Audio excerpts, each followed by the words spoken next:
swimwear in a pool, it's hard to see that that's inappropriate. Wearing it in the shop? Yes. Yeah, maybe not. Yes, there needs to be more to the story, but there isn't a lot more to it. Rob McGee... It wasn't the policy of the pool. No, that's right. It wasn't the policy of the council. This sounds like a moment in time where someone has made a judgment call which is blown up on them. Yes. Yvette does say that there is a sign at the pool with a list of appropriate items: togs, shorts above the knee, rash tops. It seems singlets, boxer shorts, bras or camisoles and denim shorts are not permitted. And here's this handy tip: if you have any concerns about weight, scarring or tattoos, we suggest you wear a rash shirt. So that's on the pool. So the politics of what to wear or what not to wear at a public pool. I mean, who gives much thought to this, Nikki, you know? Everyone will be happy I do not wear budgie smugglers anymore. No. It's been a while since I graced the world with a vision of me in a bikini, I would have to say. I think I was probably about 8. Yeah. So, response to Yvette, just wear what you want. Go back and own that bikini.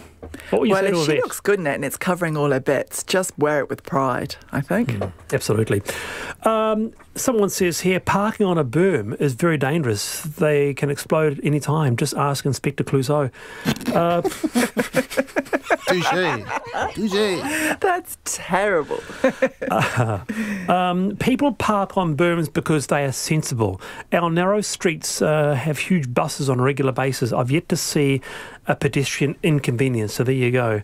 There was actually an issue with this in Christchurch a few years ago when some subdivisions were made and the council allowed the streets to be narrower than previous subdivisions, and when people parked on either side of the road, it made the gap down the middle too small for fire engines to sometimes get down, and the fire service did some local media saying, hey, we are within the law to do what we need to do to remove obstacles to get to a house on fire. We can do that. So if we can't get down the street and we see a house on fire, we can take all your wing mirrors out and then you'll have to sort it out later. Going right back to the start of the show and speaking of your Ministry of Food and another way of thinking around food, Nikki, someone says here, and I wish I'd brought this up because this is a new movement and it's about berms. Berms should be used for growing vegetables, not parking. Don't blame the bikes. The more people cycling, the less parks required. Now, we had a person who decided to use their berm for veggie growing down the road from us, and a few neighbours complained. I didn't have anything wrong with it, but would you worry if your berm had tomatoes growing?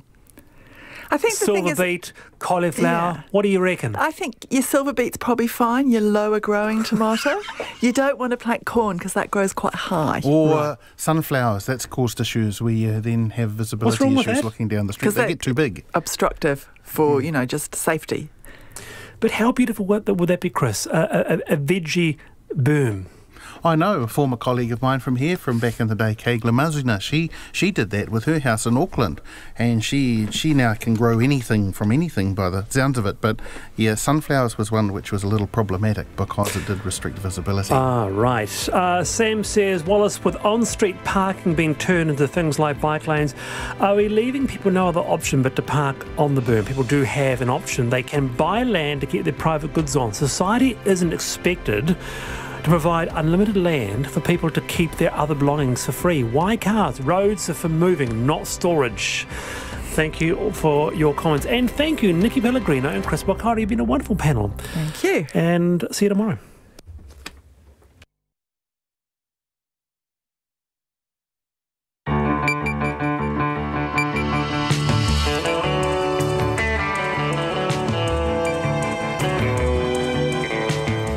Whakarongo mai koe ki te reo irirangi o Aotearoa. This is Checkpoint on RNZ National. I'm Lisa Owen.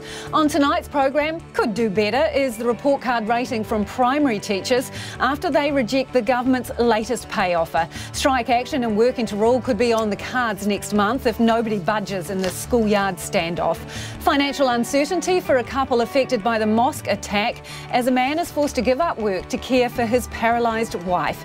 And long-serving Supreme Court Judge Sir William Young is appointed the head of the Royal Commission into the shootings.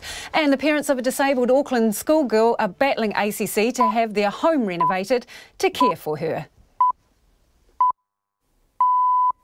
RNZ News at 5. Kia ora, ko Susana Leia Dawa tēnei. The Supreme Court Justice Sir William Young will lead the Royal Commission into the Christchurch mosque attacks. It's due to start considering evidence from May the 13th and to report to the Governor-General by December the 10th. It will look at matters ranging from the attackers' past activities, background, connections to other people and online activity, to the role of New Zealand's intelligence and security agencies.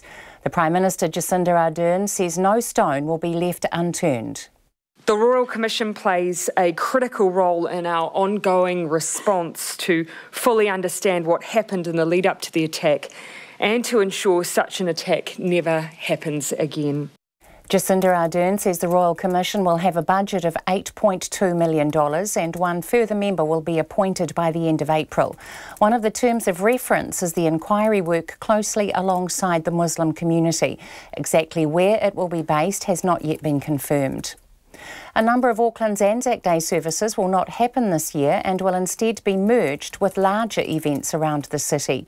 Armed police will be patrolling events and are working on security arrangements with RSAs and local councils. The president of the Auckland branch of the RSA, Graham Gibson, says there will be fewer services than the 84 held last year. Well, we're still working through it, so I don't want to preempt anything. This is a great area of Auckland and there's a lot of services, so we're working through those very hard. We have been for the last 7 days going through, having consultation meetings and all that to work out what is the best and how it could be done. Graham Gibson says they will announce where the services will be tomorrow. Similar consolidated services are likely around the country. Further strike action looks likely for the country's primary school teachers and principals who've rejected their latest pay offer from the government. They'd been offered a $700 million package over 4 years, but their union, the NZEI, says it's hardly different from previous offers. It's proposing a fortnight of work to rule from the 15th of May, followed by a national day of strike action on May the 29th. The principal at Russell School, Sose Annandale, says work to rule means schoolwork might not get marked and various extracurricular activities, such as sport or hui, won't go ahead. The hardest thing for me will be actually encouraging the teachers to put their laptops down and not work at night, because most of us actually do a lot of work at night, including myself, because it's long hours. I mean, I average maybe 60 hours a week. Russell School Principal Sose Annandale. A vote on the strikes will take place in early May. The Prime Minister is reiterating that no more money is available for a pay deal. Jacinda Ardern says the government's doing as much as it can at the moment, and most teachers will have got more in the latest pay offer than during the entire term of the previous government. She says education is only one of many areas with significant long-term challenges competing for government funding. A world-renowned fish expert who was set to be made redundant at Te Papa is now being offered a role. A source at Te Papa has confirmed that Andrew Stewart is now being offered the role of assistant curator after lodging an appeal. His role was made redundant following a restructuring of the natural history team, which drew backlash from the scientific community. Otago University's Nick Rawlins says it shouldn't have had to come to this. The grounds they used to get rid of Andrew Stewart did not stand up to scrutiny, and they should be congratulated on the fact that they're finally doing what's right, but at the same time it should never have actually come to this in the first place. Dr Nick Rawlins from the University of Otago. Te Papa will not comment as it says the process is confidential. The Auckland Council has apologised to a woman who was told her bikini wasn't the right attire for a public spa pool. Yvette Harvey-Salter visited the Albany Stadium pool on the North Shore with her partner at the weekend. She says a staff member asked to talk to her, telling her there had been complaints about her swimwear. Ms Harvey-Salter says she was asked whether she had a more conservative bikini. My partner and I were just flabbergasted and just disgusted, really, so we decided to leave and we walked out to the reception and we asked for our money back, and the duty manager who spoke to me was called in and she just had a big smile on her face because I don't think she really took it seriously that we were so disgusted, and I was so humiliated by this. Yvette Harvey-Salter. The council says the pool staff made the wrong call and the organisation is planning to review its guidelines. It's coming up to 5 past 5. The New Zealand driver and defending IndyCar Series champion Scott Dixon has finished second at the latest round in Alabama. The race was won by Japan's Takuma Sato. The result lifts Dixon to second in the overall standings after 3 races. Athletics New Zealand hopes family and national loyalty will be enough to stave off Australia's advances to snare sprinting sensation Eddie O'Shea-Nkisha. 17-year-old Eddie O'Shea-Nkisha highlighted his potential with victory in the men's 100 metres at the Australian Champs in Sydney at the weekend. His semi-final winning time was 10.19 seconds, making him the second quickest runner for his age in the world currently, and has prompted Athletics Australia officials to try to recruit him. O'Shea-Nkisha was born in Auckland, and his father and coach Gus has held the New Zealand record for 25 years. They shifted to Canberra 9 years ago, but O'Shea-Nkisha returned to New Zealand last year on a scholarship to Scots College in Wellington. Athletics New Zealand High Performance Manager Scott Goodman is optimistic O'Shea-Nkisha will choose New Zealand over Australia, but says the Australians are dangling financial incentives and the option of the 100-metre relay in front of the teenager. The other thing I can't talk to behind the scenes, it's a bit like negotiating with a rugby player or something. We don't normally have to deal with this stuff, but maybe they're offering him something financially which is harder for us to match. But I think if they did ask for something, we'd get an opportunity at least to chat to the family. Athletics New Zealand's Scott Goodman. That's the news. A call to action. I won't be surprised if the offer is going to be rejected and that we move to another strike. Corporates in action. Maybe they just need to turn it off altogether. I mean, it is technology that is capable of causing great harm. Industrial action. Do you want to solve the problem or do you want to pussyfoot around? Because everyone is trying to be nice about it, but, but mangled bodies are not nice. All the action with us. Morning Report, weekdays from 6. Then on 9 to noon, the head of Inland Revenue, Naomi Ferguson, on the biggest test yet for its $1.5 billion new computer system, with Stage 3 going live. What this means for businesses and other taxpayers, including automatic tax refunds. And after 10, Facebook product design executive Julie Zhao gives her thoughts on what makes a good manager. Join me, Catherine Ryan, on 9 to noon after Morning Report on RNZ National. Now the short forecast from Met Service to midnight tomorrow for Northland, Auckland and Coromandel. Fine spells and isolated showers in Northland today and everywhere from tomorrow afternoon. Waikato to Taumaranui and Taupo, also Bay of Plenty. Fine, but a few showers everywhere apart from Waikato and Waitomo today. Taranaki to Kapiti, including Taihape, isolated showers clearing towards the evening. Cloudy periods tomorrow with drizzle developing in the evening. Gisborne to Wairarapa, rain spreading northwards, heavy and possibly thundery with hail, clearing to fine weather in Wairarapa this evening and elsewhere tomorrow. For Wellington, also Nelson, Marlborough and Canterbury, fine weather. Bulla, Westland and Fiordland, fine at first, rain gradually spreading north overnight and during Tuesday, possibly heavy and thundery about Westland and Fiordland. For Otago and Southland, fine today, the odd spot of rain tomorrow. Chatham Islands, periods of rain possibly heavy, clearing tomorrow evening, southeasterly gales easing. It's 5:08. You're with RNZ National. Thanks, Susanna. And this is Checkpoint. I'm Lisa Owen. Work to roll in a national day of strike action are on the cards after primary teachers and principals voted down another pay offer from the government. The union says the offer wasn't very different to those that already rejected, and some of its members were horrified at how low it was. But as Michael Kropp reports, the government says the offer is the offer. After a year of deadlock and 4 failed pay offers, primary teachers and principals are holding their ground. Both our teachers and principals have again overwhelmingly rejected the new offers. They are united and resolute. That's Linda Stewart, the president of the Primary Teachers and Principals Union, the NZEI. She says the latest offer included no new money and fell far short of what teachers want. People just found it was was so poor that they were horrified in some situations because it just wasn't enough. The Ministry of Education had offered a package worth $700 million over 4 years, which broke down to about $10,000 extra per teacher per year. The union says if primary teachers had agreed to that, they would have lost parity with their secondary school counterparts. The Ministry of Education's Deputy Secretary, Early Learning and Student Achievement, Alan McGregor-Reid, says the ministry hoped to settle the pay offer but will remain open for fresh talks. The $700 million which is available to settle the collective agreement is just one part of the investment that the government has and will continue to make into the education system.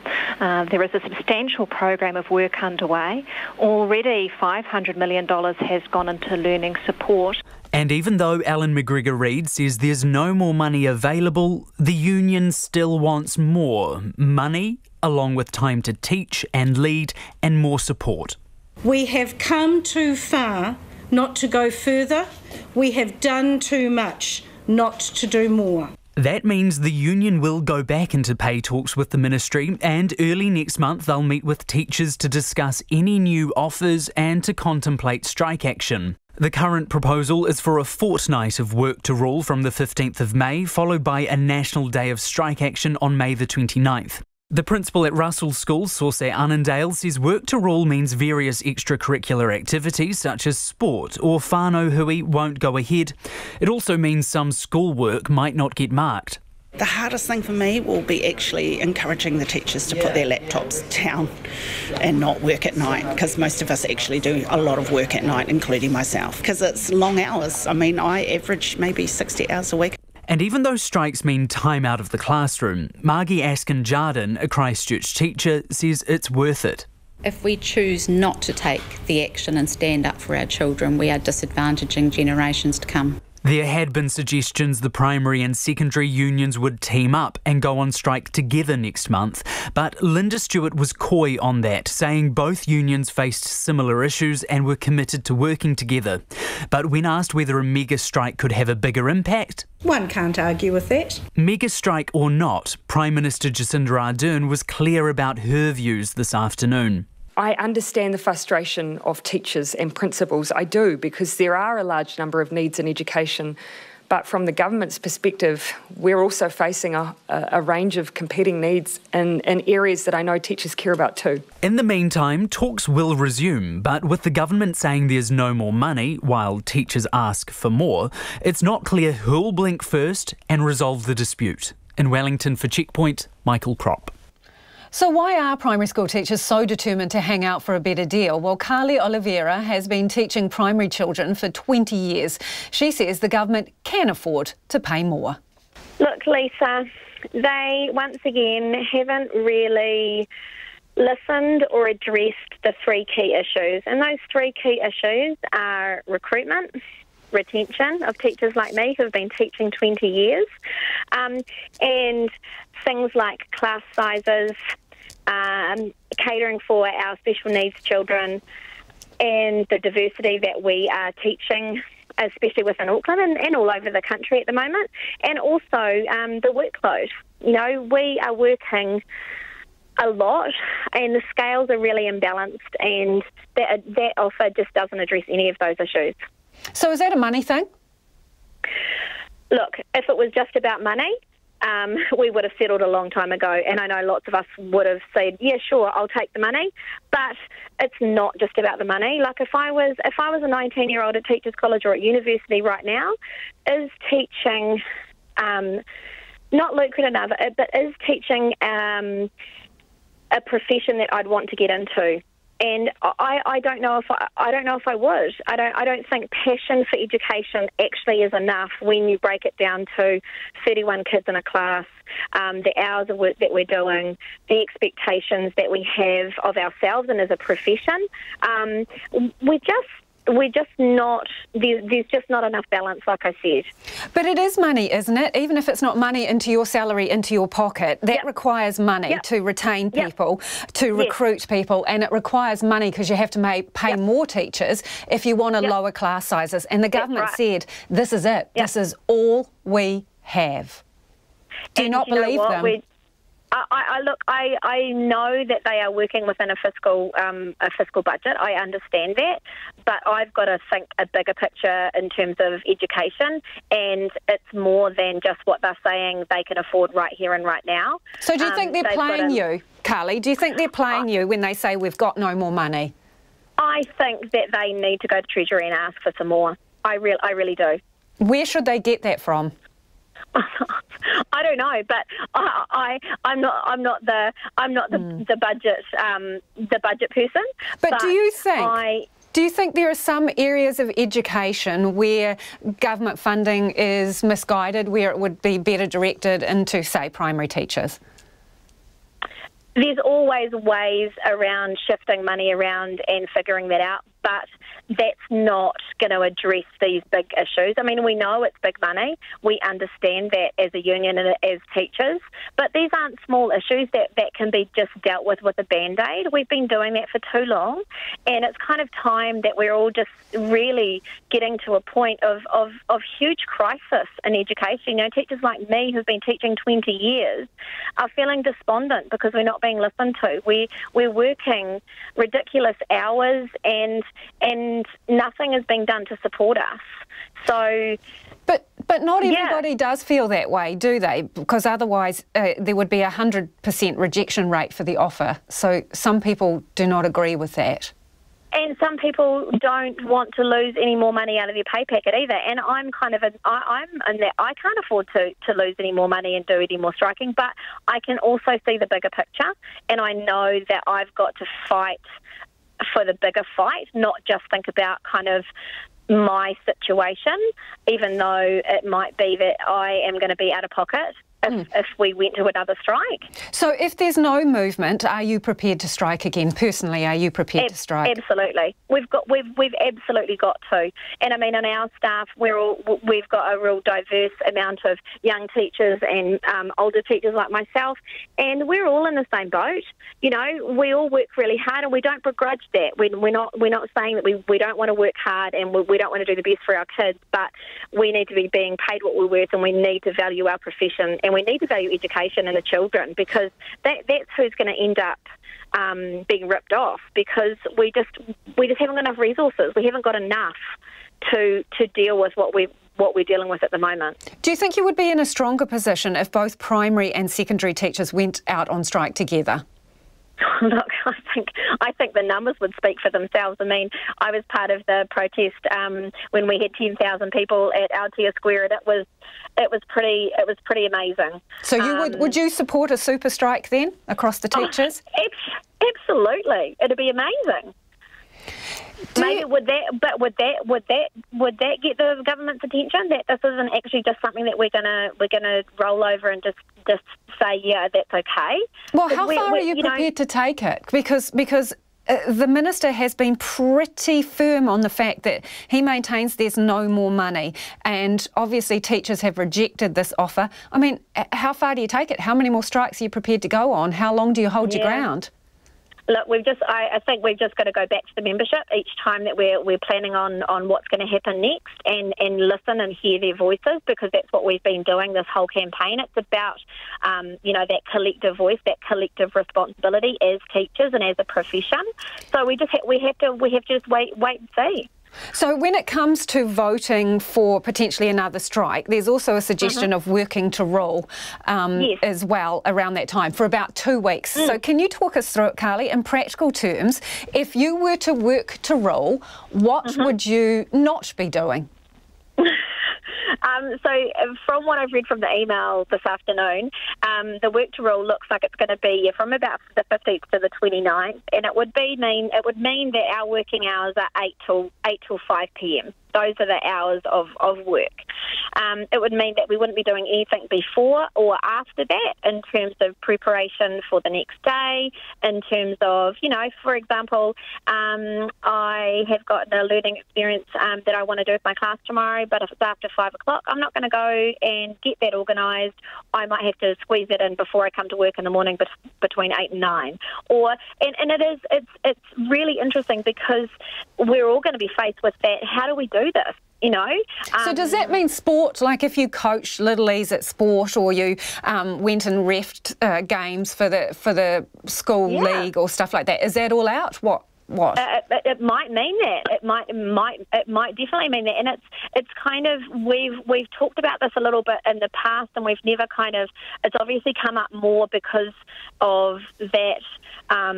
Not wanting to have to take that whole day off work, not wanting to have to jeopardise, you know, to put parents out, because we don't want to do that as a profession. That's not who we are. But we really we've got to do something else to kind of get that momentum going again.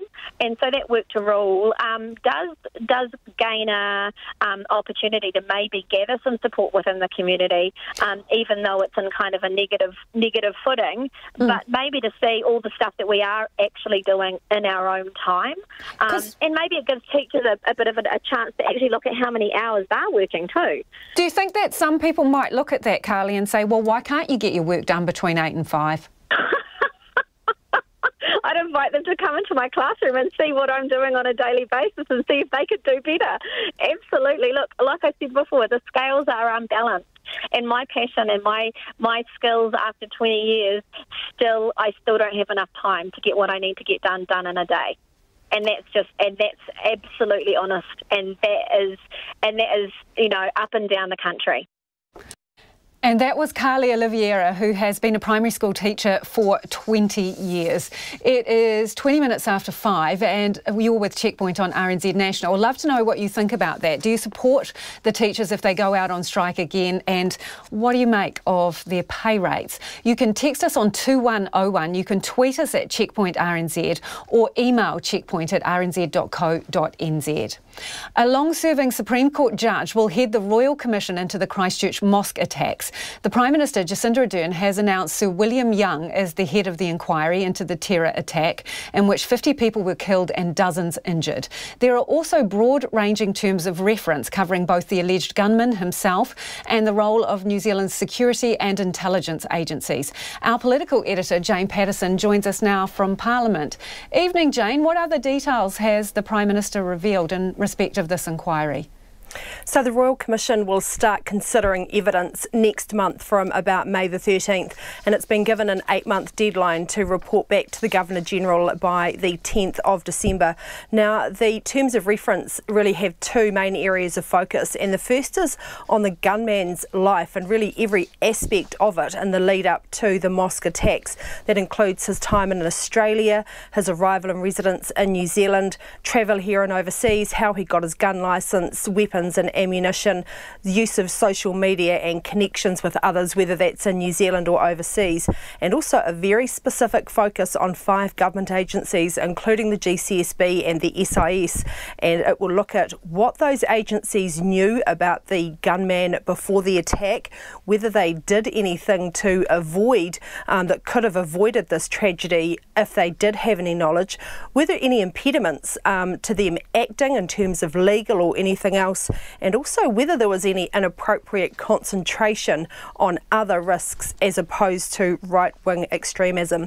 Now, the exact location of the inquiry has not yet been determined, although Ms Ardern said that Justice Young does have links to Christchurch, so it could possibly be held there, but we haven't been told that yet.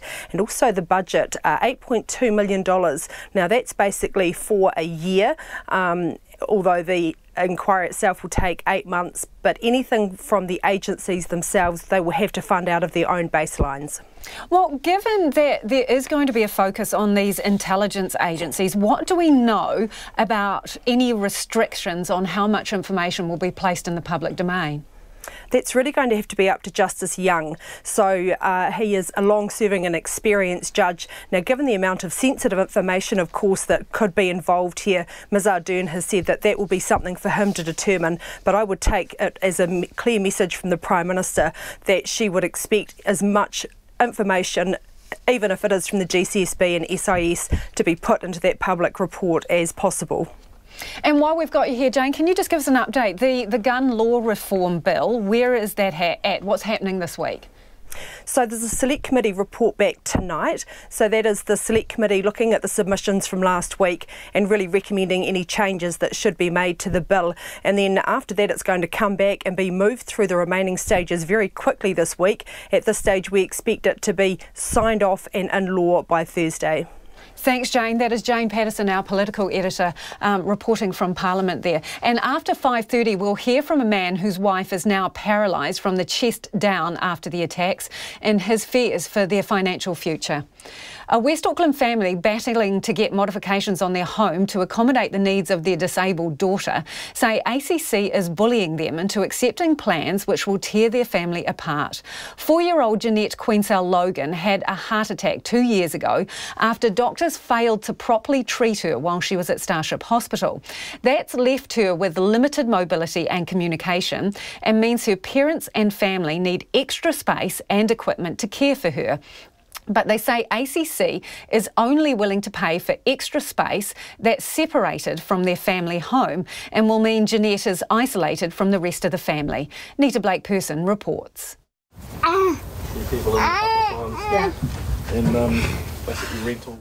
As Jeanette Queensell-Logan crawls across the deck at her Gleneden home, a huge grin spreads across her face. Her parents Stephen and Mele smile and encourage her. It's movement like this they weren't sure she would ever have. We actually brought her home on palliative care. They were expecting to live very long after the incident, and she's just gone from strength to strength. She's back to daycare 5 days a week, and which is really pushing her to develop where she's got to today. A lot of the stuff that she's doing at the moment, basically people said she would never do. Janet, Alice. Jeanette was born with a heart condition, but it was a series of failures by doctors at Starship Hospital that resulted in her having a heart attack and subsequent brain injury just before her second birthday. Since then, Jeanette has been using a wheelchair and relearning how to move and communicate, milestones she had just started to reach before her brain injury. Her dad, Stephen, says she's making huge leaps in her recovery, but the accident has impacted the whole family. It's been a very big struggle. We've had to readjust our whole lives around her, and looking after her full-time. It's basically a full-time job now, looking after her. Because Jeanette's condition is the result of an accident, she has ACC funding to help cover her equipment and care costs.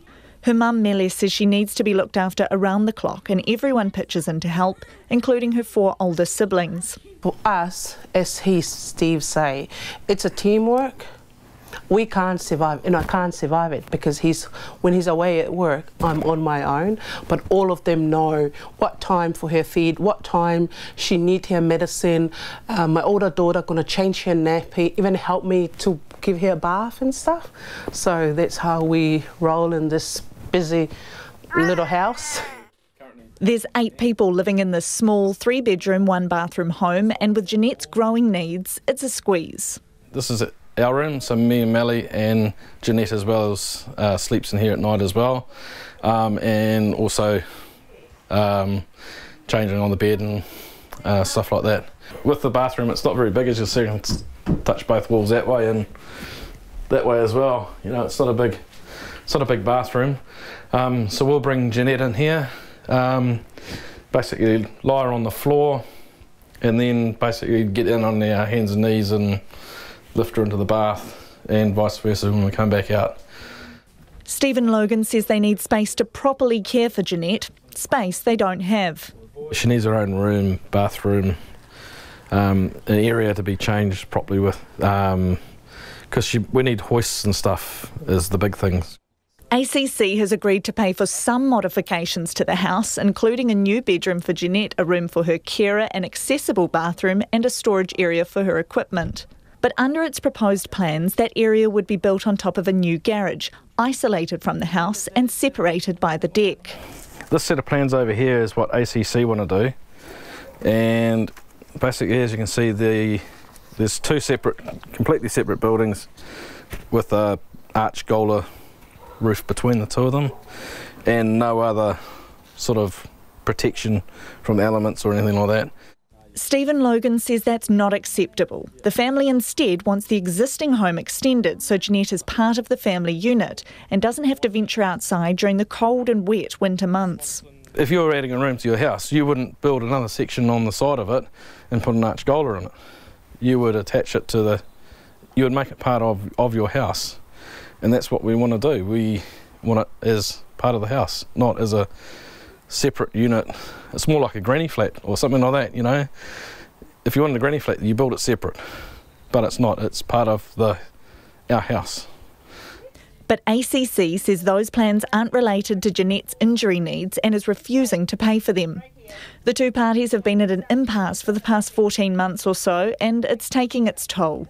The way we look at it is our family has been tried to be ripped apart through her separation from the family. It might be just across the deck, but it mustn't. In other words, she might as well be on the other side of town, you know. She's isolated from the rest of the family, and we're a family unit, and that's the big thing, you know. We're all about the family. Stephen Logan says they don't have exact figures for how much the renovations will cost. We've had numbers thrown out from ACC from 500,000 to 1.2 million to do the modifications. Our builder does think it's going to be around the sort of maybe 700,000 mark because of where we are, and at the moment because of the building, it's not so much it's the cost of building in New Zealand at the moment is so high. But they estimate the difference between the plans they want and those that ACC wants to be around $50,000 to $60,000. And he claims ACC is wasting money putting up a fight. ACC's actually wasted more money so far through fighting us to do this job than what it would cost to do it. ACC has paid for a van to transport Jeanette and equipment to help care for her. No one from the agency was available to be interviewed for this story, but in a statement reiterated that the Logan family would need to cover any modifications unrelated to Jeanette's injury. But Mele Logan says they won't have Jeanette isolated from her loved ones. And we don't want to separate her. We don't want to create a stigma in her that she's going to feel later in life that she's a burden, you know. For me, she is part of our family and we want to be with her. I can see where they're coming from. She's not an adult yet. It's going to be how many years to go for her to be an adult? To separate us, you know, we work as a team. This is a team and this is a people with feelings. It's not, have to put it that way. And I don't want her to separate there to feel that you're no longer part of us. She's not a figure in numbers for us. And we're not only looking for her life in 5 years' time, because if we can't fight for her, no one does, and she can't. And that was Mele Logan ending that report from Nita Blake-Person.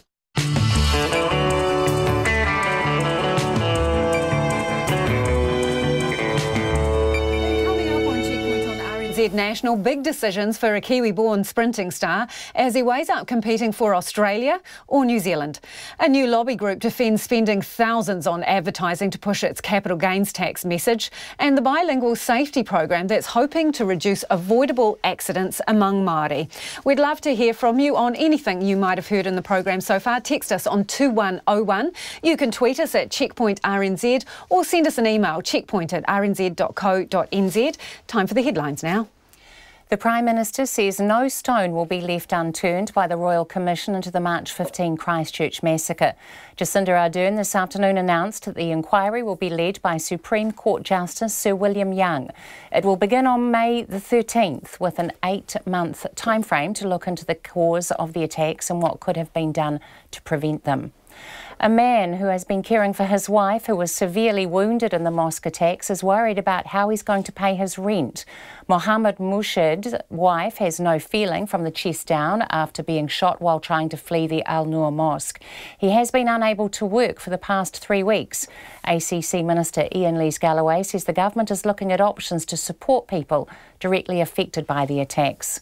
Te Papa is now offering a job to one of two high-profile experts who were set to be made redundant. A source at the National Museum has confirmed that world-renowned fish expert Andrew Stewart is being offered the job of assistant curator. It follows a restructuring of the National Natural History Museum, which drew backlash from the scientific community. The Prime Minister is reiterating that no more money is available for a pay deal after primary school teachers and principals rejected their latest pay offer. They were offered a $700 million package, but their union, the NZEI, says it's hardly different from previous offers. Jacinda Ardern says the government's doing as much as it can right now, and most teachers got more in the latest offer than during the 9-year term of the previous government. Thousands of people on Waiheke Island are without internet after what Chorus suspects is a fibre cut between Howick and the island at about 3 o'clock. It says about 4,000 copper and fibre customers are affected. A two-car crash has closed Appleby Highway near Richmond this afternoon. It happened near the intersection of State Highway 60 and Swamp Road, and the police say some power lines were knocked down. Those are the headlines. Our next news and weather update is at 6. Thanks, Susanna. This is Checkpoint. I'm Lisa Owen, and Nona Peltier has joined me in the studio for business.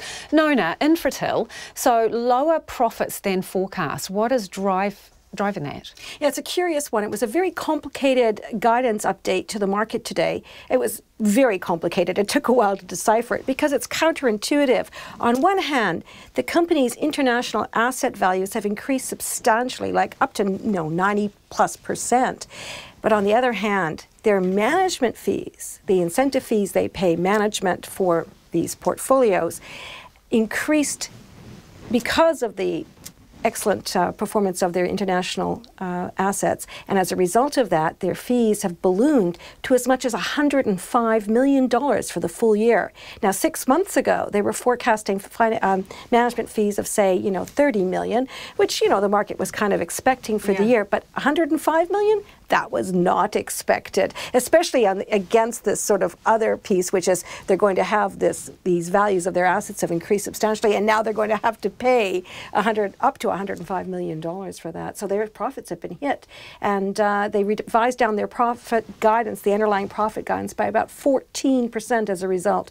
So it's a big, hefty drop. A chunk of change. Well, it was over $70 million. That's a lot of money, yeah. Yeah, no argument there. Okay, Warehouse founder Stephen Tindall, he is backing fund managers Simplicity. In what way? Well, so KiwiSaver's fund manager Simplicity set up, a couple of years ago, about that, yeah, is a non-for-profit organization. So basically, they invest your funds and they charge, a minimal fee, and then they invest 15% of the proceeds of their management fees to a charitable trust.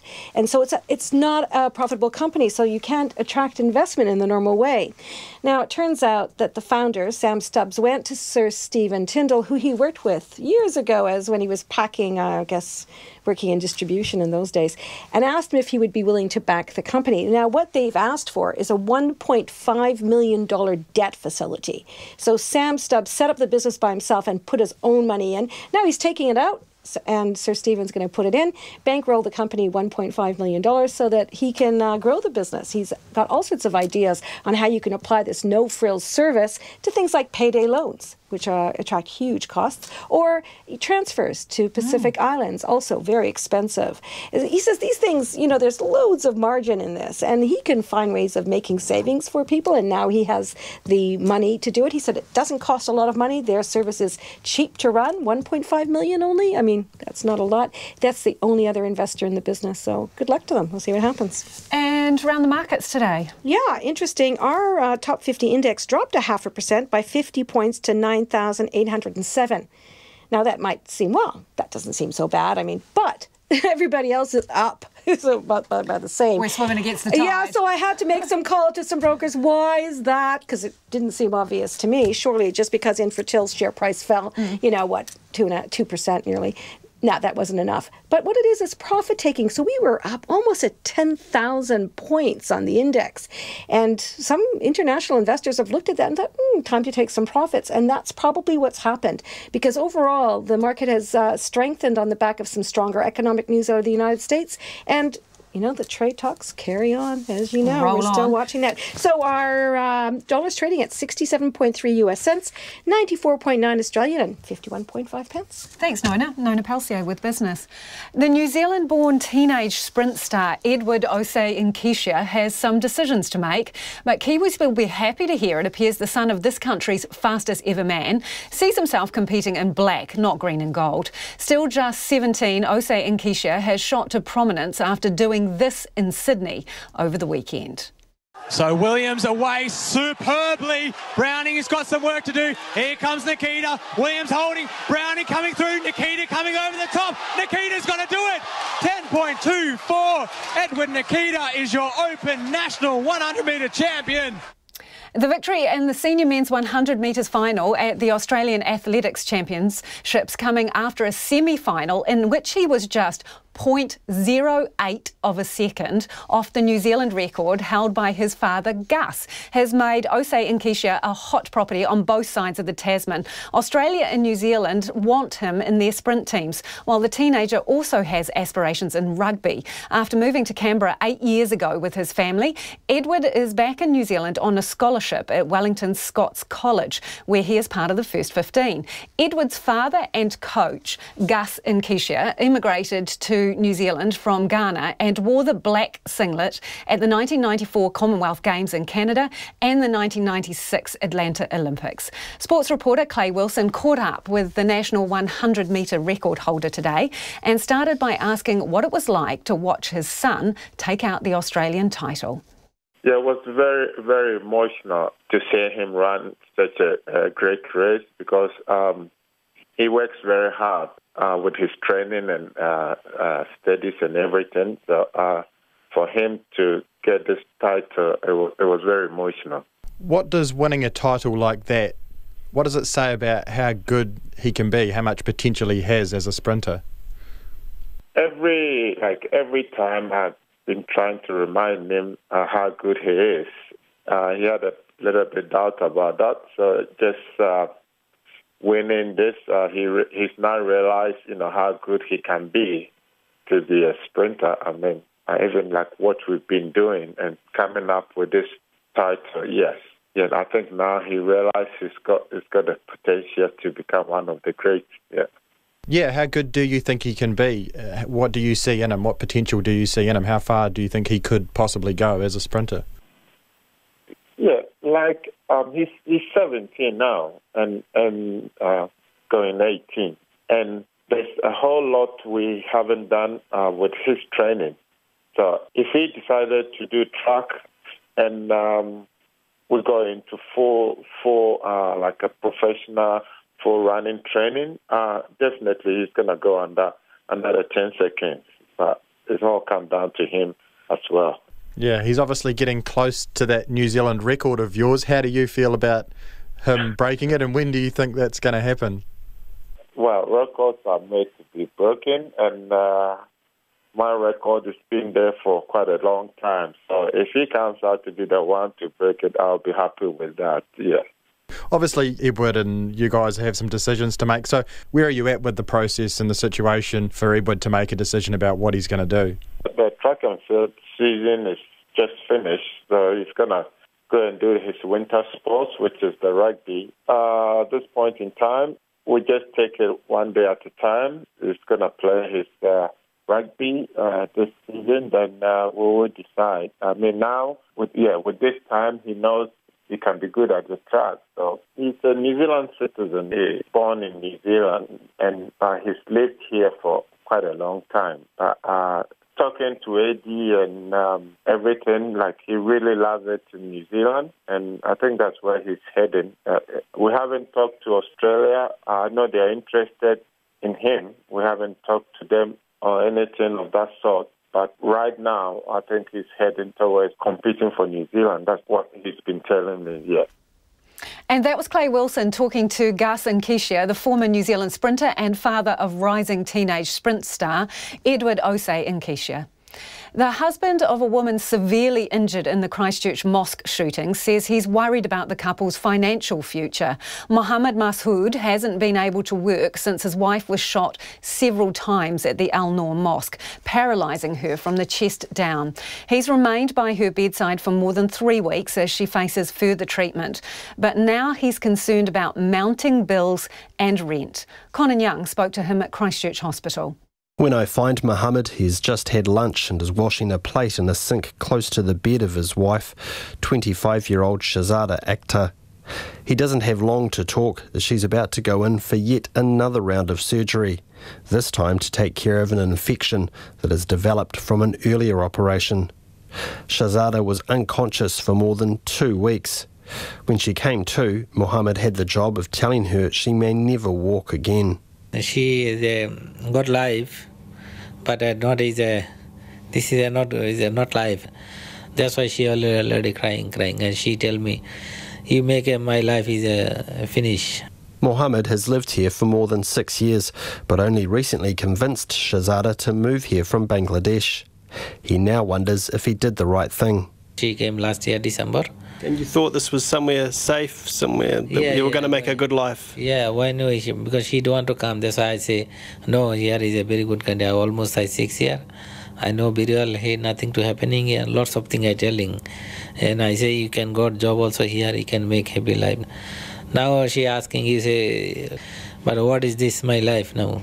Shahzada doesn't have any feeling from the chest down after being shot in the abdomen and the chest while trying to flee the Al Noor Mosque. She remains in hospital after undergoing several operations. Mohammed has been at her side for up to 18 hours a day, trying to reassure her about what life holds for her from now on and trying to build up her strength again by preparing her home-cooked meals, although she's still struggling to keep food down. The moment I need to do everything, I need to cooking, I need to stay. I haven't got time anyway because morning I pick up, then I start making food again. Again I coming, again I going, again I making food until I 1 o'clock. Morning to 1 o'clock, I can't go home. And weekly need to pay a lot of bill, this one, the one. That's why I trying to some helping the winds, winds. But the winds only can help very little, not much. His sister is the only family he or his wife have in Christchurch, and he's desperate for family members to get here from Bangladesh to relieve him of his duties at the hospital and allow him to get back to his steel fabricating job. With no help from ACC for his lost wages while he's been at his wife's side, he worries how he'll make ends meet now and in the months to come. Doctors say it maybe take longer time, yes. So it's going to be a very long process, rehabilitation. Even when she's out of hospital, I'd imagine there'll be more work to do to try and get some mobility back. Yes. And maybe 5 to 6 months. But this 5 to 6 months, I don't think so I can work because she always only tare to me. An ACC spokesperson says there's nothing in the legislation that allows it to make payments to the family of those injured for lost wages while they care for them. RNZ asked the Minister, Ian Lees-Galloway, if there was any plan to change the law in light of the mosque attacks. He says the government is considering options to ensure people directly affected by the attacks receive an appropriate level of support. RNZ understands this may include an expansion of the definition of who is eligible for payments for mental health trauma. Mohammed Masood asks for people to pray for his wife. He says he bears no ill will towards his adopted country, despite what has happened. Mostly everybody is a good people. So only 100 by 1%, little crazy, but no like that I never see. And I think I is safe here. As of today, Shahzada Akhtar is one of 14 people still in hospital following the shootings more than 3 weeks ago. One remains in a critical condition. Kei ototahi aho, mō te hotaka o te ahi nei, ko Conan Young tēnei. A new lobby group is defending spending thousands of dollars on advertising to push its message backing a capital gains tax. Tax Justice Aotearoa, a coalition of community and union groups, has spent $15,000 on ads in major newspapers and billboards. At its launch at Parliament today, some of its members were confronted by the Taxpayers Union about whether taxpayers were footing the bill. Te Anua Hurahanganui reports. About 15 members of Tax Justice Aotearoa gathered on Parliament's forecourt, holding signs saying fairness is the Kiwi way. It's time for a capital gains tax. It's also calling for tax cuts for low to middle income earners and hikes for the highest paid. Messages like these have been plastered on buses, billboards and major newspapers as part of its advertising campaign. Today, its spokesperson, Paul Barber, responded to questions from the Taxpayers Union about the source of the money used to pay for it. We've just got we've funded the campaign by chipping together of our various skills and resources. So, and we've had some a bit of support around communications work, and that's all we've got at this stage. Mr Barber from the Council of Christian Social Services earlier told RNZ the group's campaign had been largely supported by the Public Health Association. The association's a registered charity which is partly funded through a contract with the Health Ministry but also receives donations from the public. Jordan Williams from the Taxpayers Union says the Public Health Association should not be contributing money to the campaign. This is an important debate for New Zealanders, and I think it's a shame that taxpayer-funded groups are trying to hijack it. But Paul Barber says the ads were paid for from donations, and the Public Health Association only contributed by offering communication support. He says that allows the public to hear a view largely excluded from the tax debate so far. We've got the billboards running on the bus stops around town here. We've got newspaper ads running, and it's about simply wanting to be a voice that is heard in a debate. The majority of people support a capital gains tax, and that voice doesn't really seem to be being heard. A capital gains tax on businesses, farms and second homes was among the recommendations of the tax working group. Ray Julian from the Equality Network says that would make the system fairer and provide money for essential services. The health system is in desperate need of extra funding, the education system, social welfare, and we believe that only by getting a bigger tax take into the system, you can pour more into those areas. But the National Party leader, Simon Bridges, says a capital gains tax won't just affect a small group of high-income earners. He says as many as 570,000 businesses would be affected, including those at the grassroots. The tax working group, and indeed the Prime Minister, would give the impression here that a capital gains tax really just applies to this other group, this very small group of the very wealthy. My point is that's not true, and it's everywhere, whether it's 56,000 agri-businesses and ICT businesses in Waikato, whether it's 26, I think, or 29,000 in Otago. The government's response to the tax working group's recommendations is expected later this month. For Checkpoint, I'm Te Aniwa Hurihanganui. And it is 9 minutes away from 6. I'm Lisa Owen and you're listening to Checkpoint on RNZ National. We'd love to hear from you. You can text us on 2101, tweet us at Checkpoint RNZ or send us an email, checkpoint@rnz.co.nz. A British woman is facing 2 years in jail in Dubai for calling her ex-husband's new wife a horse on Facebook. Londoner Laleh Sharavesh was arrested at a Dubai airport after flying there to attend her former husband's funeral with their daughter. She faces prosecution over 2 Facebook comments she posted on pictures of her husband remarrying in 2016. The BBC's Ben Indo reports. On the 10th of March, Laleh Sharavesh and her daughter travelled to Dubai from their home in London to attend her ex-husband's funeral. But on arrival, Laleh was arrested and detained because of something she'd written on social media 3 years ago. In 2016, she'd logged onto Facebook and seen that, unknown to her and shortly after their divorce was finalised, her ex-husband had remarried. Angry, she posted, "You married a horse, you idiot." The comments were reported to the police, and under Dubai's strict cybercrime laws, Laleh Sharavesh was potentially a criminal. Her daughter was allowed to fly home, but Laleh's passport was confiscated and she was put on bail, awaiting trial. She was actually quite distraught. She was in tears for most of the conversation. Just the anguish of being separated from her daughter and the reasons that they went over there to pay respects to her ex-husband and the father of her daughter. And it's just kind of shocking. No one would expect that having posted something on Facebook several years ago could possibly lead to such a traumatic experience. The Foreign Office says it's in contact with the authorities in the United Arab Emirates and its staff are providing support for the family. Unless Dubai's ruler does intervene, the next court date for Laleh Sharavesh is on Thursday, when she's expected to plead not guilty. If convicted, she could be jailed for up to 2 years. Ben Ando reporting. Just a few hours ago, the world's first ultra-low emissions zone came into effect. London has started charging the most polluting vehicles to enter the city in what's being seen as a world-leading pollution measure. With the details, here's the BBC's Tom Edwards. This is the Clean Air Choir, organised by mums who support the new ultra-low emission zone. Pollution is a worry. We all need to think what impact air pollution is having on our children right now, on all of us.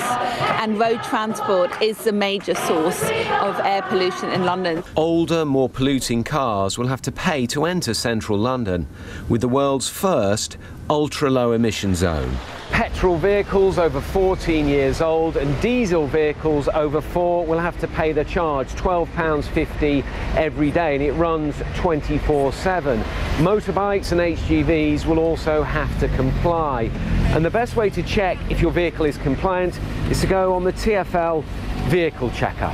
It'll cover the area inside the congestion charging zone. But from 2021, it'll expand to roads inside the north and south circulars, taking in thousands more vehicles. The ULEZ is a first step, but it's a tiny bit of London. It needs to be much, much bigger. It needs to go beyond the North and South Circular. No one should be left out of the clean air zone. The mayor said his scheme was necessary. This is an issue of social justice. It is unacceptable. In the world's greatest city, we have children in the poorest parts of London suffering the worst air, who will have permanently underdeveloped lungs, and it's the poorest families who own the fewest cars. Expanding the zone will face opposition, but supporters say it's a crucial step forward in cleaning up London's air. The Auckland Council says staff made the wrong call by telling a woman her bikini wasn't the right kind of swimwear for a public pool. 26-year-old Yvette Harvey-Salter was at the Albany Stadium's pool when she was told her swimwear was causing complaints, and if she didn't cover up, she'd have to leave. Brooke Jenner reports.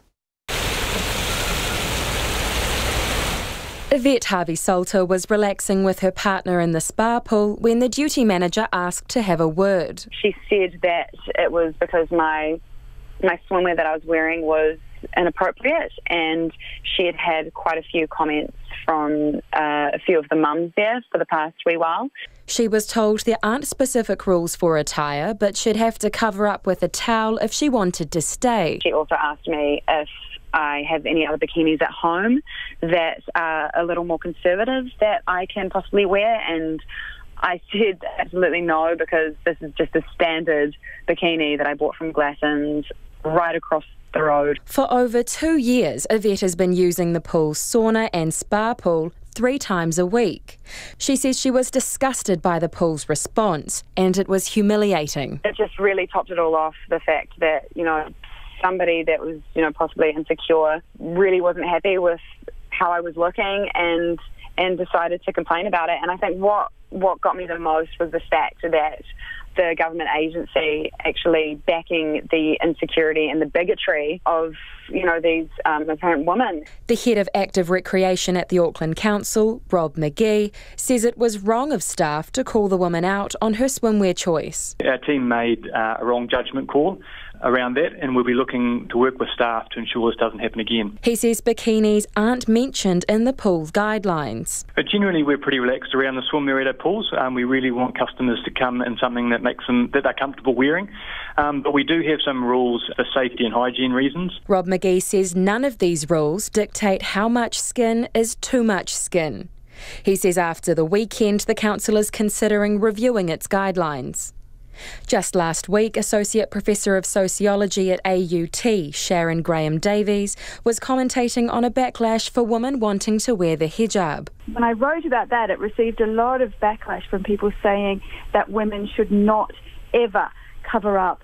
And so it was very paradoxical then to have a woman being told to cover up more, almost within the same orbit as someone being told to cover up. And here's what people at the Parnell Baths think about what happened. As long as they're comfortable, they're enjoying the water, but it's not objectionable in the sense of current norms around private bits, so to speak. So that's, I think that's the main concern. Obviously, bikini is a swimwear, so go for it, because you're swimming. But at the same time, be mindful of your people around you. As long as you're comfortable, then it doesn't really matter, and you're not being, you're not straight up naked. Ms Harvey Salter says the council called to apologise to her this morning. She says she will continue to wear her Glassons bikini, but she won't be going back to the Albany pool. Mō te hōtaka o te ahi nei ko Brooke Geneti nei. And time for some of your feedback now on our earlier story about the prospect of teachers striking again after rejecting the latest pay deal. Real mixed bag here. Some of you are saying, well, this one here says, totally support the teachers. They must be so frustrated with this government promising so much pre-election, but now showing they really are refusing to truly front up and address the underfunding of education. However, other side of the coin, read the teachers' strike as a working solo parent of 3. I've already used up over a week of my own annual leave covering teachers only days, parent-teacher interview days, etc. When will teachers empathise with the families that they serve? This from Liz. So where was all this militancy during the key government years when this dire picture was building? Another one in the same vein, why did the teachers wait to strike under this government and not take action when National was in power? But this from one parent, my son's been teaching 15 years, his salary as a department head at the top of the automatic pay scale buys him 25% less than his first year pay did in 2004. RNZ News at 6. Ngā mihi nui ko Susana Leata tēnei. The Prime Minister says no stone will be left unturned by the Royal Commission into the Christchurch mosque attacks. The government announced this afternoon that the Supreme Court Justice Sir William Young will head the commission. It's due to start considering evidence from May the 13th and to report to the Governor-General by December the 10th. It will look at matters ranging from the attackers' past activities, background, connection to other people and online activity, to the role of New Zealand's intelligence and security agencies. Jacinda Ardern says the Royal Commission will have a budget of $8.2 million and one further member will be appointed by the end of April.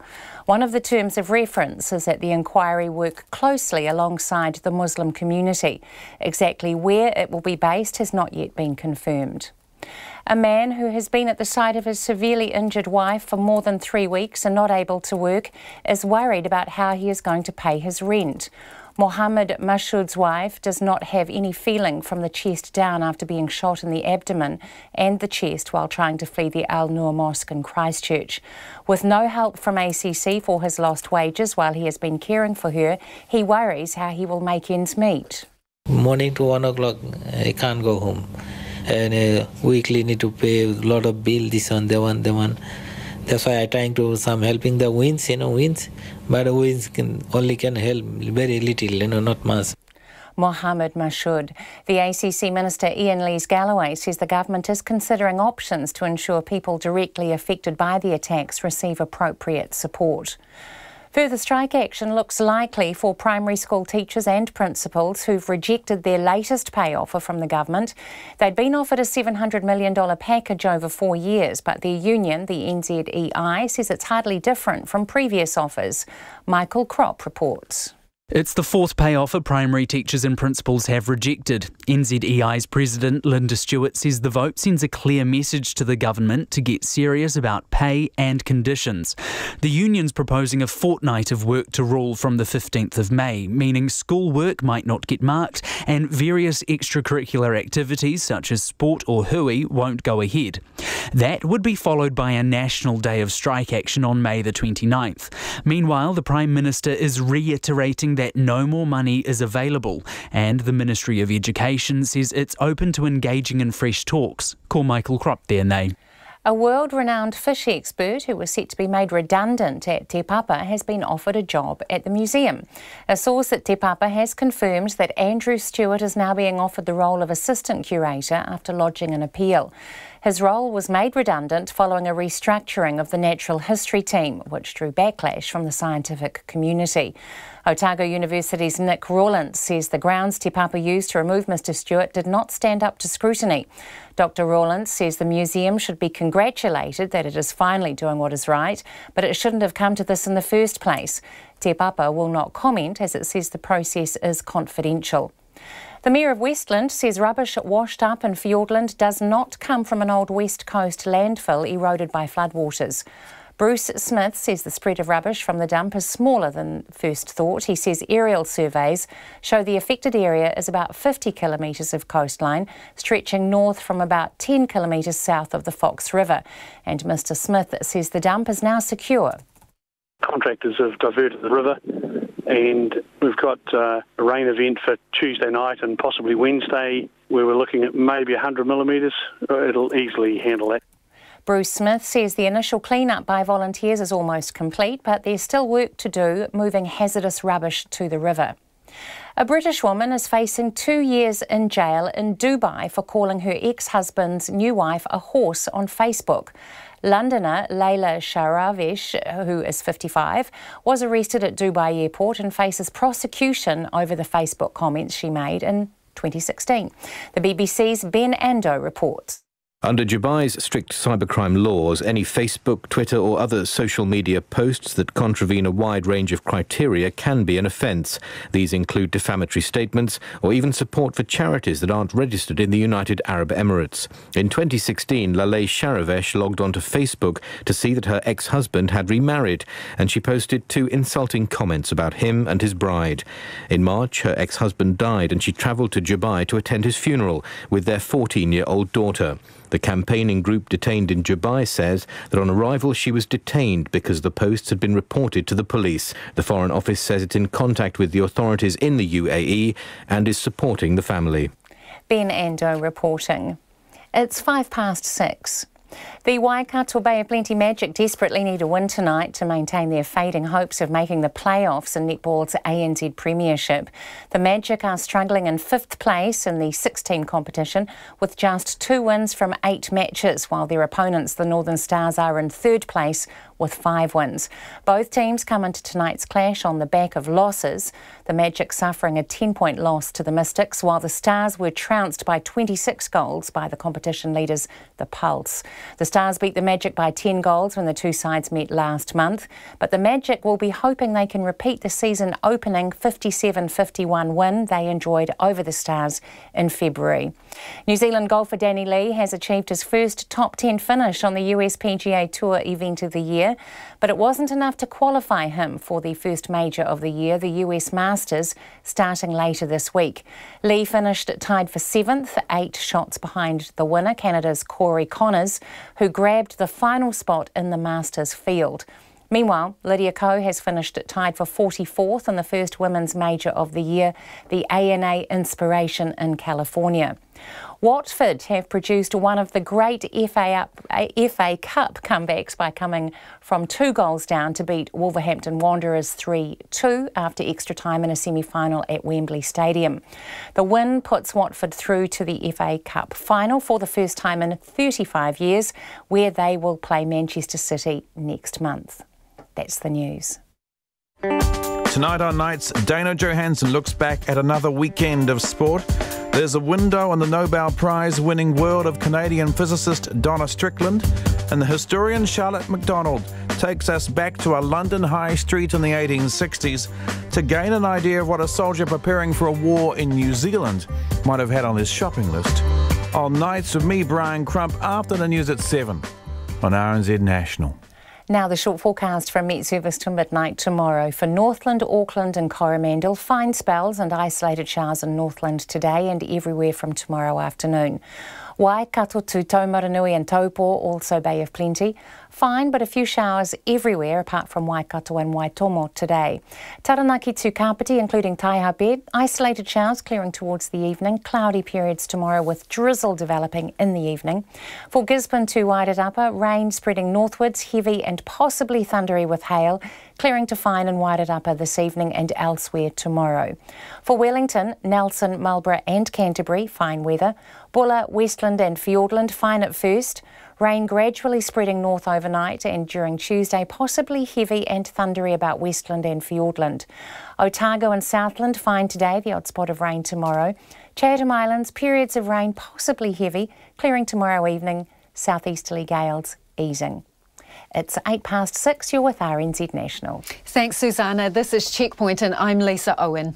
More strike action could be on the books for primary teachers after they rejected the latest pay offer from the government. The Ministry of Education had offered a package worth $700 million over 4 years, which breaks down to about $10,000 extra per teacher per year. And the government says there is no more money to sweeten the deal. But primary teachers are warning if there's no movement, they may stage a nationwide strike on May 29th, with 2 weeks of working to rule before they walk out of the classroom. I spoke to NZEI President Linda Stewart, who said one of the biggest issues facing the sector is pay parity. They want to be paid the same as secondary school teachers.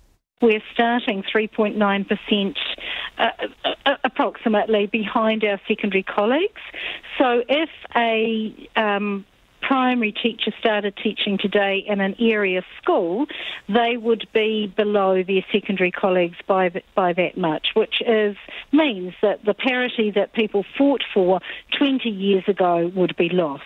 So you don't think the demands, sorry to interrupt Linda, but you don't think the demands of a secondary school teacher are different to those on a primary school teacher? I think there are different demands in different ways, but actually it's no more demanding as a secondary school teacher than it is as a primary school teacher. And for those people who can visualise a class of 25 6-year-olds, probably would get a sense of what I'm talking about here. So we don't say that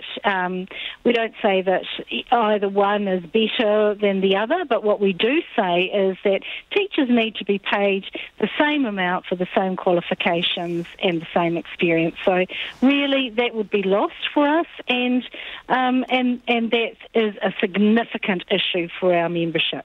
Well, here's your problem though. As I said, the government has been very clear. There is no more money, says the Education Minister. And in fact, the Employment Relations Authority, when it reviewed this deal, what was on offer, it said that the teachers, you had unrealistic expectations and that this was a handsome and competitive proposal in the current fiscal environment. Are you being too greedy? No, we do not believe that we're being greedy at all. What we would say around the Employment Relations Authority comments are that actually it didn't take into account the crisis that we have within education at the moment, the fact that we cannot attract people into the profession, and if we do attract them into the profession, they leave within 5 years. So the independent assessment is wrong? So we believe that actually the figures that were used there were much higher than we had anticipated, and certainly we didn't agree with their right, because they costed your wish list at around $2.5 billion compared to the government package of $700 million. But what we have here is two entrenched positions, don't we? Teachers saying not good enough, government saying no more money. So how far are you prepared to go in order to force the government's hand here? More strike action? Well, I think nobody wants to do more strike action. None of us want that. But what our members have said is that they've rejected the current package. So we absolutely want to go back in and have conversations that will look at a way forward. We would like to be able to go back to our membership in the week of the 6th to 10th of May at paid union meetings with another offer that actually really addresses the issues that we have have put in front of the government. But strike is on the horizon, is it not, Linda? Realistically, you're going to be asking your members what the appetite is for further strike action, aren't you? So in that week, in the paid union meetings, we hope that we'll go back with an offer. If we haven't got an offer, then obviously we have signalled the work to rule and also another strike. So those things are signalled. We don't want to go there. Teachers actually and principals want to be doing what they do best, which is teaching and learning with children alongside children. How likely is it that there will be a super strike which involves primary and secondary teachers? So what we've got is, with the awful attacks that happened in Christchurch, obviously both organisations have had to rethink where they were at, and we obviously cancelled our paid union meetings. We have very similar issues. The secondary teachers are following their own processes and they'll make their own decisions. But as I say, we've got similar issues. We're in regular communication with the PPTA, and we will do what both organisations need to do as we make those decisions moving forward. How long do you think it will be before you exhaust the goodwill of parents and the public with this? So we've got very high support from our communities. I think it's because our communities absolutely see what our teachers and our principals do and how they do go that extra mile for communities. We've got the example that we saw just very recently in Christchurch, but actually, and that's of a huge magnitude, but actually teachers and principals do that on a daily basis across the country in different sorts of ways, and I think that our communities know that and see that. But some people would argue, Linda, that they accept that and they value teachers, but there is a limit to what we can afford. The government is suggesting a package of $700 million, and the Employment Relations Authority independently viewed it and said this was reasonable and that your expectations were unreasonable. So what happens if neither of you budge on this? Can there be a forced settlement?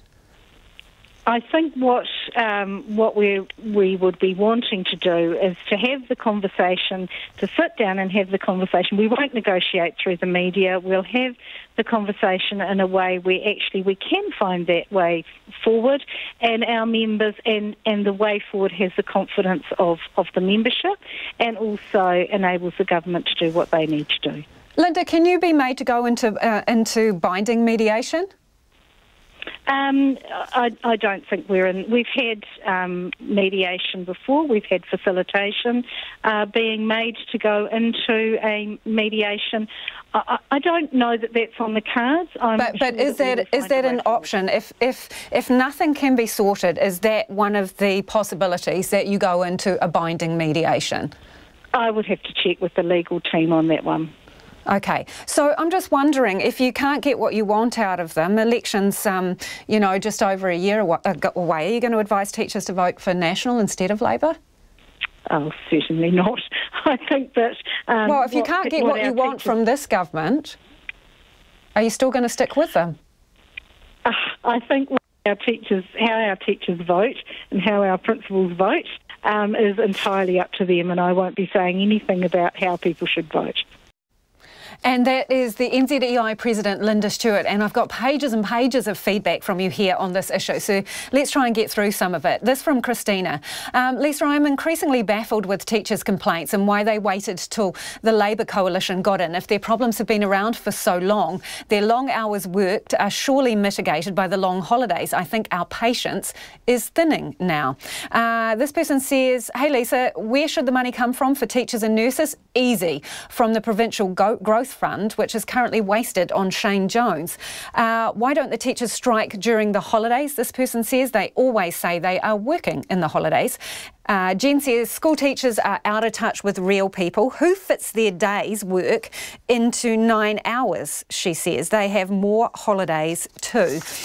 Also on the subject from Gary, for God's sake, teachers get 3 months holiday a year, Gary says. They are greedy. We spoke to a teacher of 20 years, a primary teacher of 20 years, Carly Oliveira, and this has come in. Anna has got in contact and said, my son is in Carly's class, both as a year 1 and a year 3 student, and from a parent's perspective, I can say that I have been completely blown away by her energy levels, fierce intelligence, competency, creativity, enthusiasm and care for the children. She goes on to say, Anna does, that it would be a travesty to lose people like her, and she has great respect for what teachers like Carly do for our children. And this one, work to rule, because work to rule may be part of the industrial action for a 2-week period leading up to a national day of striking.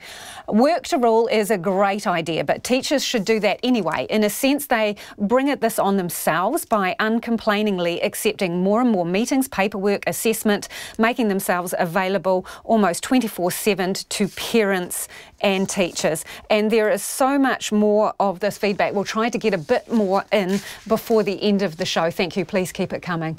The Prime Minister, Jacinda Ardern, says no stone will be left unturned in the Royal Commission into the Christchurch mosque attacks. The Supreme Court Judge, Sir William Young, will lead the inquiry, which is due to start considering evidence from May the 13th and to report to the Governor-General by December the 10th. It will look at issues ranging from the alleged terrorists' past activities, background, connections to other people and online activity, to the role of New Zealand's intelligence and security agencies. Jacinda Ardern outlined the terms of reference at her weekly post-cabinet media briefing this afternoon, where she was asked whether the end point will be a conclusion as to whether or not the attack that killed 50 people could have been prevented. That is one of the aims of the Royal Commission, is to answer that question. What could have been done? What could we or should we have known? Whether or not resources were inappropriately focused in only single areas or other areas, therefore depriving resources of our security intelligence agencies in other areas. So these are questions that the terms of reference really do outline. Ms Ardern also responded to whether or not resourcing was focused on the surveillance of Muslim communities as opposed to white supremacist groups. She says the Commission will directly address that issue and says the Royal Commission will have a budget of $8.2 million, but that's not a cap. As is the case with Royal Commissions, there is the ability, if that becomes a limiting factor, for the inquirer to come back. But the initial budget is based on actually 12 months, when in fact, at the moment, our expectation is that we'll report in 8. There's no final word on where the Royal Commission will be run from. Ms Ardern says there's an obvious connection with Justice Young based in Christchurch, which is favourable, but no decision has been made. There are fears that an all-out war could break out in Libya following clashes between forces loyal to the internationally recognised government and foreign-backed militias. Libya has been racked by instability and violence since the ousting and killing of long-time ruler Muammar Gaddafi in 2011. Late last week, a militia group launched an attack on government forces on the outskirts of the capital, Tripoli. And despite calls from the UN for a truce, fighting is intensifying and up to 21 people have been killed. The BBC's James Landau has this report. This is a battle fought largely by pickup truck. Makeshift armoured vehicles jamming the routes in and out of Tripoli. These belong to militias loyal to the Government of National Accord that's backed by the United Nations. And they're rushing to defend the capital. The government spokesman insisted they had slowed the advance of rival forces from the east. On this day, the Libyan armed forces declare the launch of the Operation Volcano of Anger to purge all Libyan cities of aggressor and illegitimate forces. The aggressor forces he's talking about, from the so-called Libyan National Army, the loose alliance of armed groups that control much of the east and south of Libya. Today, as these forces continued to head west, there were clashes reported to the south of Tripoli, particularly around the disused international airport. The UN mission in Libya made an urgent appeal for a short truce to evacuate civilians. The government said 21 people had been killed and 27 wounded. Some countries are now acting to protect their nationals, the United States evacuating some of its forces by hovercraft. The fear of Western governments is that if Libya descends into full-blown civil war, the country could once again become a source of migration and extremism. The UN still hoping for political talks next week, but few expect the fighting to end soon. James Lansdale reporting. A bilingual safety program developed by a Hawke's Bay firefighter hopes to reduce the high number of avoidable accidents and hospitalisations among Māori. Their Kotoku Bilingual Risk Reduction Program is a partnership between Fire and Emergency, Police and the Māori Language Commission. Students at Maraenui Bilingual School in Napier will be the first in the country to use the books and videos that cover everything from road safety to cooking in the kitchen. Our Hawke's Bay reporter Anusha Bradley went along to the launch to find out more.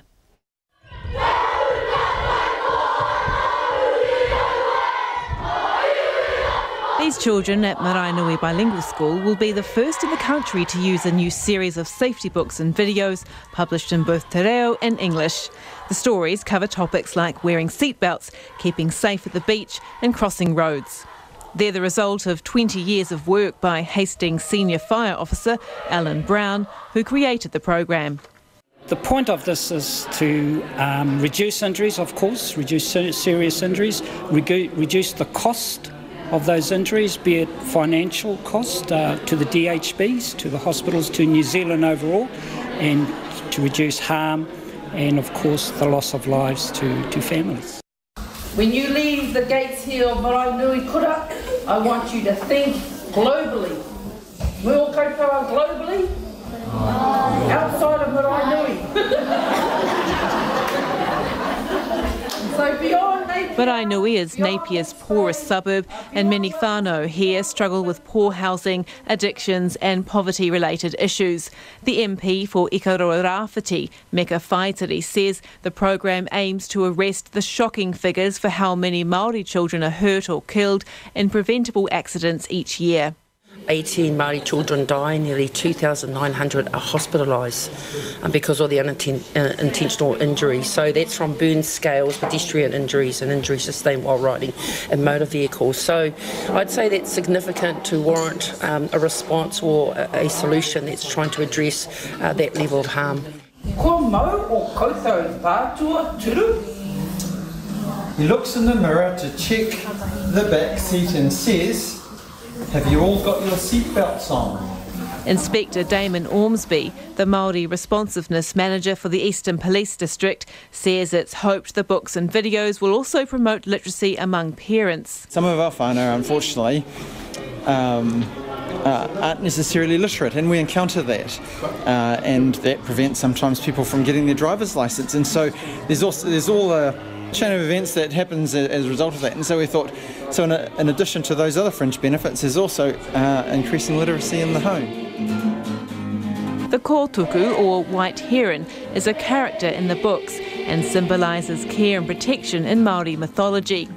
The principal at Maraenui Bilingual School, Chris Worsley, says this is an important element for his students. The kaupapa of the kōtuku and the cultural and spiritual significance of the kōtuku as a guardian, as a kaitiaki is really important for us, and so it'll resonate with the tamariki. So. Alan Brown says the books and videos cost about $12,000 to produce, paid for by the Māori Language Commission. He says that's small change, considering the cost associated with a child injured in a preventable accident is estimated to be in the hundreds of thousands. He hopes that one day his books will be used in all schools. I ahureri mo te hōtaka o te ahi, ko Anusha Bradley ahau. A United States woman who gave birth to her granddaughter says advances in senior health and modern medicine allowed her to carry the child despite having already gone through menopause. 61-year-old Cecile Orledge gave birth to a healthy baby girl for her son and his partner last month. Gillian Kitchener reports. I wanted to do it just as a gift from a mother to her son. That gift was Uma Louise Doherty, a healthy baby girl delivered by her grandmother in Omaha, Nebraska. The story goes like this. 61-year-old Cecile Elledge had offered to carry a baby for her son, Matthew Elledge, who's married to Elliot Doherty. They were already considering in vitro fertilization. Here, there are a lot of problems when it comes to foster and adoption for same-sex couples. And so for us, we didn't really want to navigate through that dependence on other people and other politicians to build a family. And so we decided we wanted to save up money and go through IVF and kind of do things on our own terms. It was no question for me. Doherty's sister offered to donate her eggs, which were then fertilized with Matthew's sperm, giving baby Uma genetic material from both sides of the family. When the big question of surrogacy came up, doctors made sure Elledge, who had already gone through menopause, was healthy and made sure her body could tolerate pregnancy.